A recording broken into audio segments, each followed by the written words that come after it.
तर संदीप देशपांडेंची प्रतिक्रिया आपण ऐकली। त्यानंतर आणखी एक मोठी बातमी, उद्या मराठा आरक्षण आंदोलन करते मनोज जरांगे पाटील यांची भेट घेणार असून या बैठकीत जिल्हानिहाय इच्छुकांमधून नावं अंतिम होण्याची शक्यता आहे।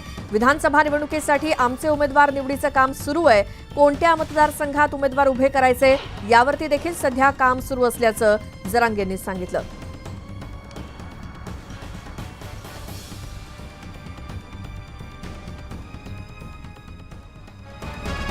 मुख्यमंत्री एकनाथ शिंदे, विशेष कार्यकारी अधिकारी आणि विश्वासू मंगेश चिवटे यांनी आज मनोज जरांगे पाटील यांची भेट घेतली। काल रात्री शिवसेना शिंदे गटाची यादी जाहीर झाली आणि आज सकाळीच मंगेश चिवटे यांनी जरांगे पाटलांची भेट घेतली आहे। त्यामुळे विधानसभा निवडणुकीच्या पार्श्वभूमीवर ही भेट महत्त्वाची म्हणावी लागेल।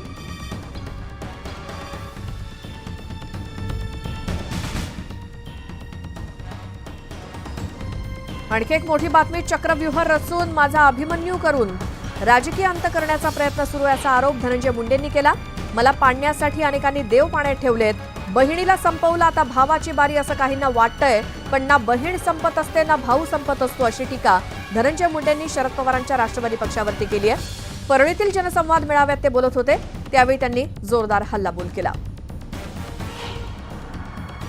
त्यांचा हाच प्रयत्न आहे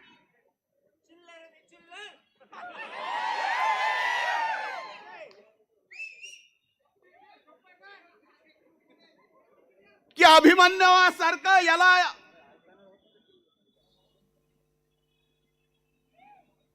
पूर्णपणानं व्यूहरचना अशी करायची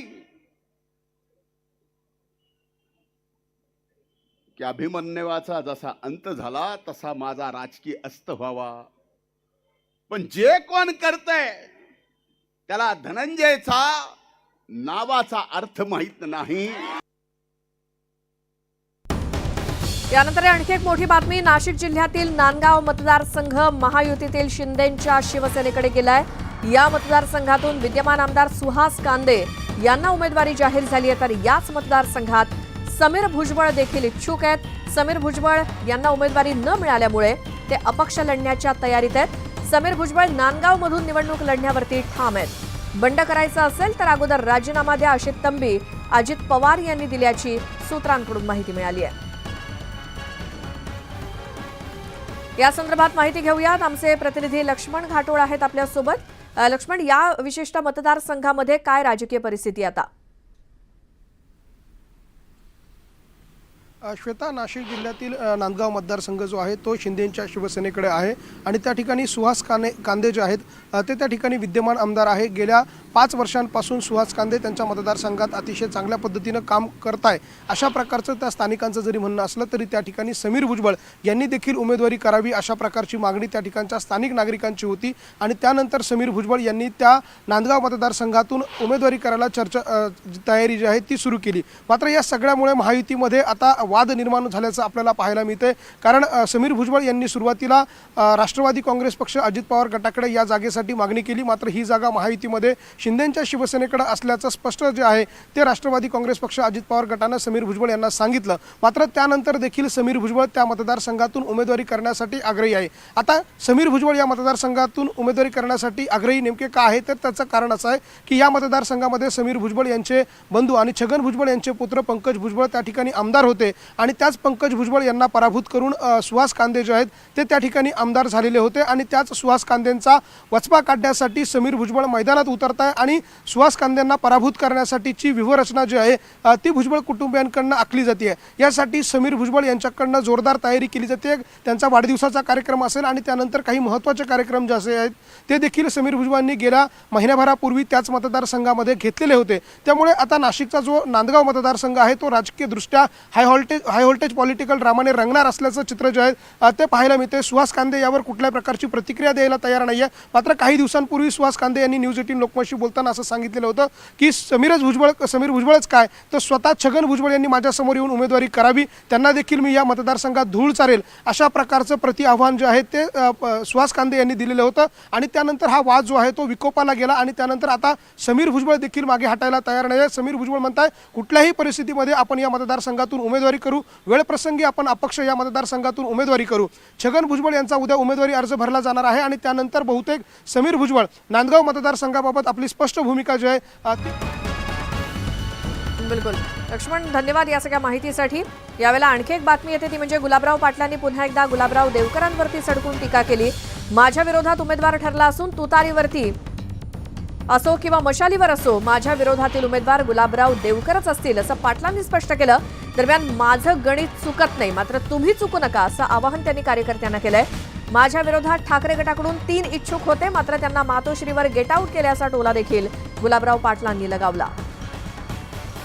गणित चुकत नाहीये, तुम्ही चुकू नका. फक्त तुम्ही चुकू नका. तुमच्यामध्ये भाजपाला काम करत नाही, भाजपाला शिवसेनेला काम करत नाही, राष्ट्रवादीला पाहत नाही. आपण एका बापाची औलाद आहो. आपण लोकसभेला एका बापाची औलाद म्हणून काम केलेलं आहे. आता माझ्या समोर कोण उमेदवार येईल, का उमेदवार ठरलाय, तो तुतारीवर येऊ का तो मशालवर येऊ, उमेदवाराचं नाव पक्क आहे. कारण की ते 3 जण जे होते आमचे, त्यांना गेट आउट करून दिलं मातोश्रीवरून. गल्ला आहे के बोले तुम्हारे पास, म्हणे नाही आहे, विजा बोले करतो तो. ही परिस्थिती आहे. यांना पैसे बी भेटते आहे, तिकीट बी भेटत आहे. एक मोठी बातमी येते नागपूर जिल्ह्यातील काटोल मतदारसंघात उमेदवारीवरून चांगलीच चढाओढ दिसतेय. याच मतदारसंघातून भाजपचे नेते आशिष देशमुख आग्रही आहेत. दरम्यान मी भाजपात प्रवेश केला होता तो ओबीसीच्या मुद्द्यावर आणि ओबीसी प्रदेश मोर्चा सचिव म्हणून गेलो होतो. तसंच दुसऱ्या किंवा तिसऱ्या यादीमध्ये ओबीसींना जास्त प्रमाणात उमेदवारी मिळावी म्हणून मुंबईमध्ये भाजप नेतृत्वाला भेटण्यासाठी गेलो होतो असं आशिष देशमुखांनी स्पष्ट केलं. त्यामुळे काटोलच्या उमेदवारी संदर्भात न्याय देण्याची भूमिका पक्षश्रेष्ठी करतील असा विश्वास त्यांनी बोलून दाखवला. त्यामुळे आता काटोल मतदारसंघात भाजपकडून कोणाची वर्णी लागते हे पाहणं महत्त्वाचं आहे. मागच्या 1.5-2 वर्षापूर्वी जेव्हा भाजपामध्ये पुनर्प्रवेश केला, तो केला होता ओबीसींच्या मुद्द्यावर. आणि आता पहिली यादी भाजपाची आलेली आहे, दुसरी यादी येणार आहे. अशा याच्यामध्ये ओबीसी समाजाच्या व्यक्तींना या यादीमध्ये स्थान मिळावं, त्यांना आमदार बनवण्याच्या दृष्टीने भारतीय जनता पार्टी ओबीसी मोर्चाचा प्रभारी म्हणून मी तिथे गेलो होतो. नक्कीच अपेक्षा आहे की येणाऱ्या दुसऱ्या व तिसऱ्या भारतीय जनता पार्टीच्या यादीमध्ये ओबीसी मोर्चाच्या वतीने रिकमेंड केलेले नावं हे आल्याशिवाय राहणार नाही. अशाच काही महत्त्वाच्या घडामोडी आपल्याला बघायच्यात, मात्र एका छोट्याशा ब्रेकनंतर.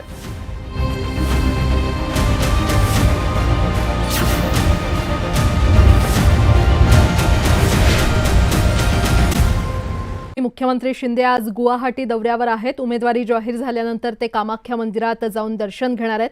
त्यानंतर उद्या मुख्यमंत्री शिंदे आपला उमेदवारी अर्ज दाखल करणार आहेत. बंड केल्यानंतर शिंदे यांनी कामाख्या देवीचं दर्शन घेतलं होतं. मुख्यमंत्री झाल्यानंतरही त्यांनी कामाख्या देवीचं दर्शन घेतलं होतं.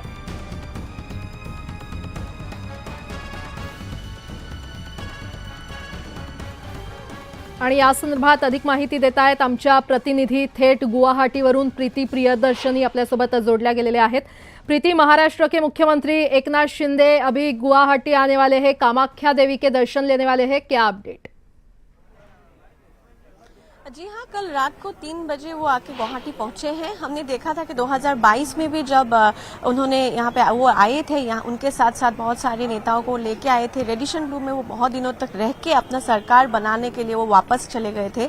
उस टाइम पे भी वो आए थे माँ कामाख्या के दर्शन करने. और इस बार भी हम देख रहे हैं कि कल वो अपना नॉमिनेशन फाइल करने वाले हैं. तो वो कल आज कामाख्या मंदिर आए हैं कामाख्या माँ के दर्शन करने के लिए.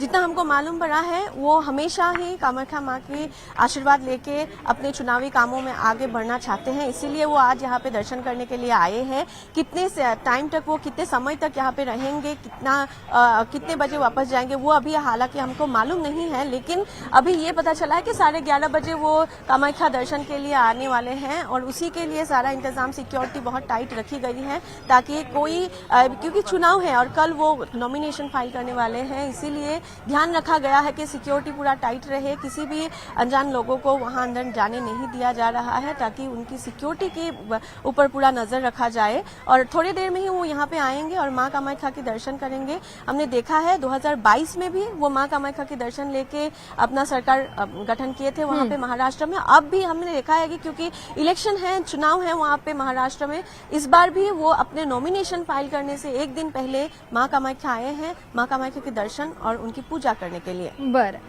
प्रीती, धन्यवाद या संपूर्ण माहितीसाठी.